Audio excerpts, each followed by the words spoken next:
This is a program for homeless families in Montgomery County, families who have lost their housing for one reason or another. Is to help women in the Chester County and the Coatesville areas, help women who are survivors of trafficking, prostitution, and addiction, and give them a second chance at life. We are a soup kitchen that serves homeless and working poor and just people that are down on their luck in Norristown out of St. John's Church. We take families, so 1 or 2 parents with children, and we have usually 3 families at a time, probably 4 or 5 weeks a year. It helps women with housing, it helps women get to recovery classes, and it helps women find jobs to get a fresh start at life. At St. David's, we're the only feeding ministry that actually feeds people in their own neighborhood. So my people don't have kitchens, they can't cook.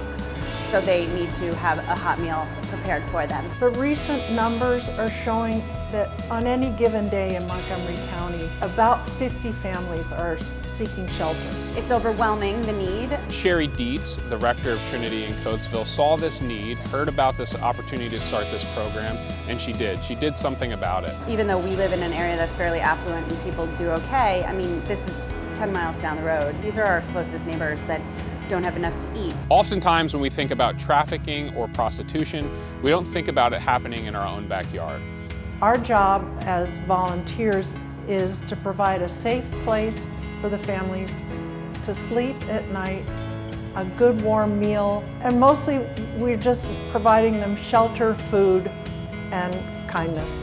Immediately off the bat, we thought that we could help with landscaping by beautifying the property for these women, so when they come back from their job interviews or they come back from their recovery meetings, they have a beautiful place to look at and a place that they could really call home. It is a very simple way to give back and to make sure that everybody goes to bed feeling satisfied. The idea is to break that cycle of homelessness that's been so crippling to so many families and alleviate the trauma that especially hits children when they're homeless. You meet the people and they all have a story, and some of them are so sweet and they become like your regulars. I love that some of these families see a community of faith together, and we work together to help other people. We got the men's fellowship group, the women's fellowship group. We asked some of the youth to get involved, and hopefully that will build and build. It's sort of a reminder that like we're all the same, regardless of our circumstances. It makes you, as a volunteer, so thankful for what you have. You get so much more out of giving. I think I get more out of it than maybe the families do sometimes. You just feel good, you know.